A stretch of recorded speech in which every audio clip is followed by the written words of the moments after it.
नमस्कार। आज हम एक बहुत ही दिलचस्प चीज पर बात कर रहे हैं, हमारा अवचेतन मन। जी नमस्कार।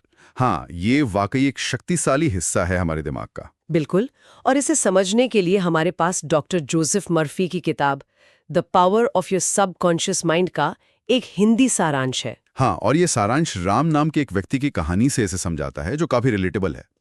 तो स्रोत कहता है कि हमारे पास दो तरह के मन है। एक तो सचेत मन, जो सोचता है, विचार करता है। हाँ, जो लॉजिक लगाता है, सवाल करता है। और दूसरा है अवचेतन मन।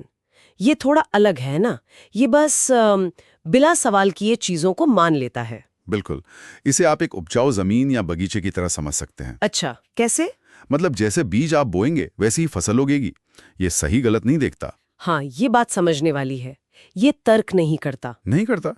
ये बस दिए गए विचारों विश्वासों को हकीकत बनाने में लग जाता है। तो हमारे विचार ही बीज हुए? एकदम। स्रोत का जो मूल विचार है वो यही है, हमारे विचार हमारी दुनिया बनाते हैं। तो चलिए राम की कहानी देखते हैं।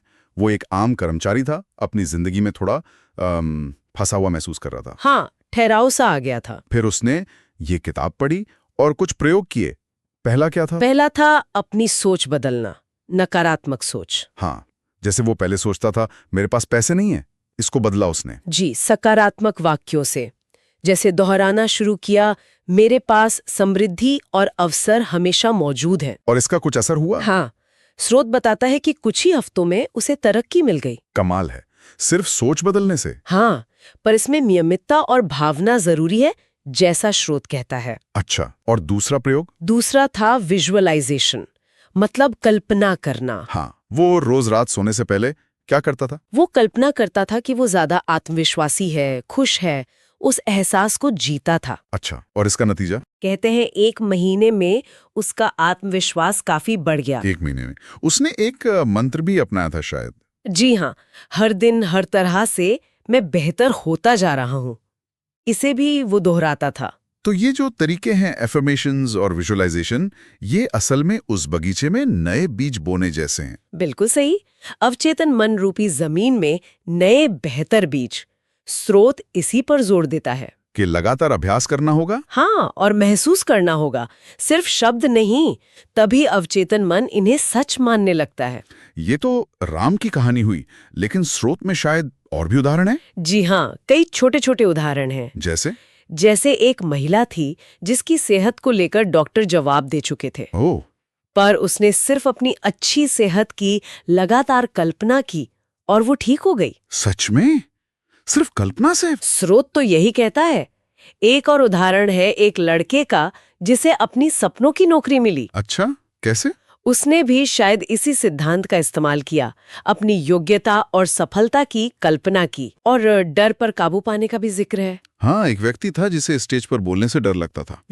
उसने ये दोहराना शुरू किया कि उसे बोलना पसंद है, लोग उसे सुनना चाहते हैं। और उसका डर जाता रहा। अरे वाह। मतलब ये सेहत, करियर, डर सब पर काम करता है। हाँ, और यहाँ तक कि रिश्तों पर भी।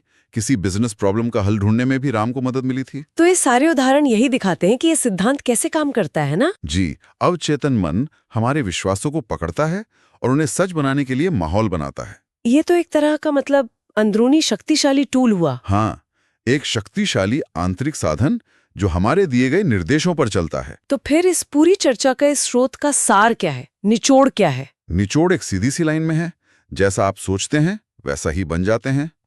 जैसा सोचोगे वैसा बनोगे। बिल्कुल।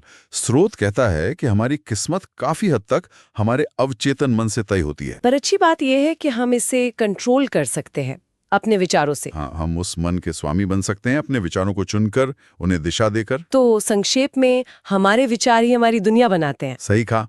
और यहीं पर एक दिलचस्प सवाल उठता है सोचने के लिए। क्या? अगर अवचेतन मन सचमुच एक बगीचे की तरह है, हाँ, और हमारे विचार बीज हैं, तो कोई भी व्यक्ति आज अभी अनजाने में कौन से बीज बो रहा होगा? ये तो सोचने वाली बात है। क्या हम वही उगा रहे हैं जो हम असल में चाहते हैं? बिल्कुल। इस पर सोचना शायद काफी कुछ सिखा